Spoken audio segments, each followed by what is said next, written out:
अहम खबर देखिए, भारत के मुख्य आर्थिक सलाहकार का दावा क्या है।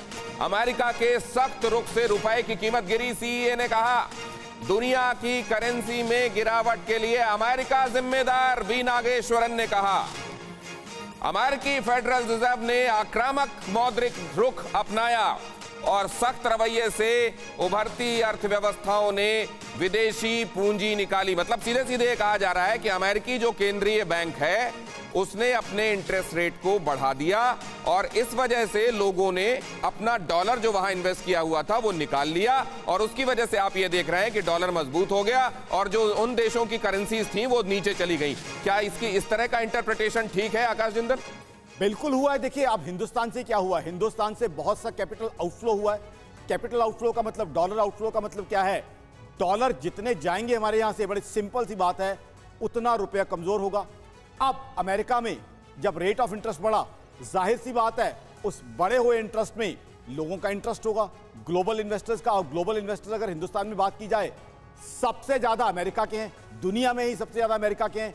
तो जाहिर सी बात है बैक टू होम कहीं ना कहीं फेड की पॉलिसी है कि डॉलर को वापस खींचा जाए। लेकिन आज जितने भर दुनिया में जितने भर केंद्रीय बैंक हैं तमाम देशों के, वो यही तो कर रहे हैं।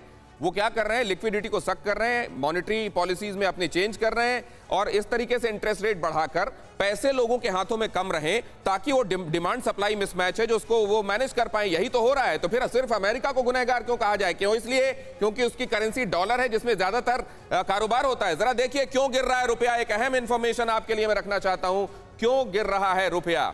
विकसित देशों के इन्वेस्टर्स भारतीय शेयर बाजार से पैसा निकाल रहे हैं, जिसकी चर्चा हम कर रहे थे। रूस यूक्रेन युद्ध के बाद दुनिया में ग्लोबल टेंशन बरकरार है, सेंटीमेंट्स नेगेटिव हैं। जोखिम कम करने के लिए सोने की तरह डॉलर जुटाने और जुटाकर उस पर बैठ जाने का चलन बढ़ा।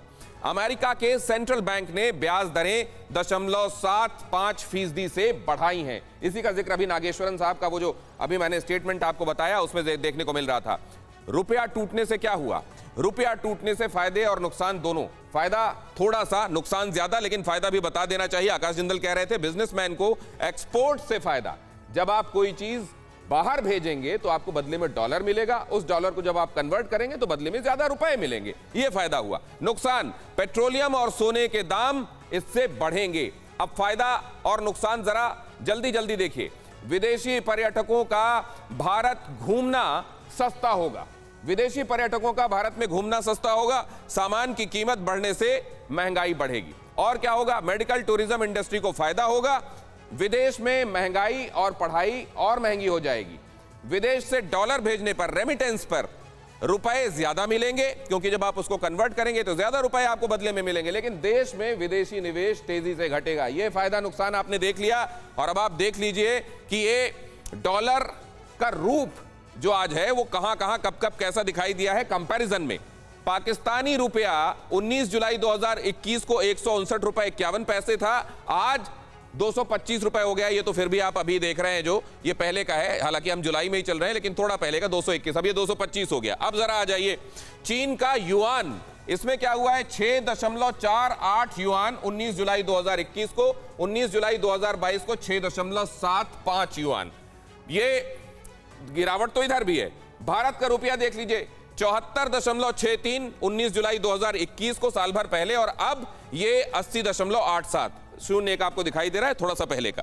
यूरो में आ जाइए। अब यूरो में आ जाते हैं तो 0.85 और उधर 1, मतलब यूरो तक की हालत आप यहां देख रहे हैं क्या है। अब जरा आ जाइए ब्रिटेन का पाउंड देखिए।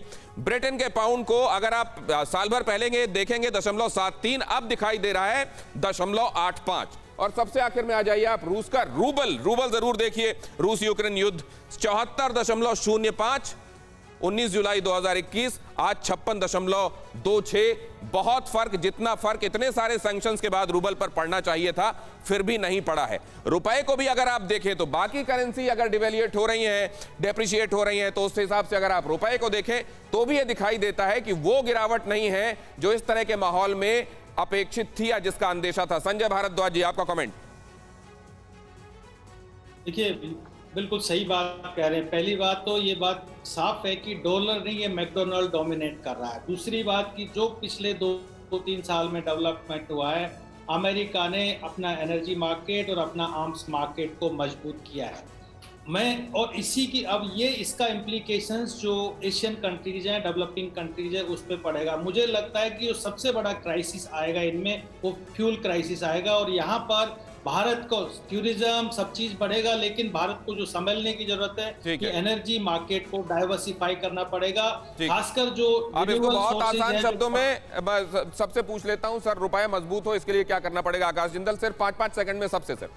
देखिए, रुपया मजबूत हो उसके लिए तो कुछ लॉन्ग टर्म मेजर्स हैं, एक्सपोर्ट्स बढ़ाने होंगे, इंपोर्ट्स कम करने होंगे, शॉर्ट टर्म के लिए आरबीआई भी इंटरवेंशन कर सकता है, बट ओवरऑल एक ही मंत्रा पे काम करना होगा, एक्सपोर्ट्स एक्सपोर्ट्स एक्सपोर्ट्स। जितने एक्सपोर्ट्स बढ़ा देंगे रुपया उतना मजबूत हो जाएगा। तो एक्सपोर्ट्स के ऊपर आपने 5 सेकंड से ज्यादा ले लिया, बाकी मेहमानों के 5 सेकंड भी आपने ले लिए।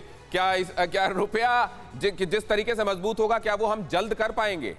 शॉर्ट टर्म तो कुछ दिखाई नहीं देता, अभी तो फिलहाल मंदी दिखाई दे रही है, कैसे पूरी दुनिया निपटेगी इस पर भी एक दिन अड़ी होगी। लेकिन आज यहां चर्चा को विराम देते हैं, अपने मेहमानों का धन्यवाद करते हैं और दर्शकों का हृदय से आभार। उस पर अपडेट्स।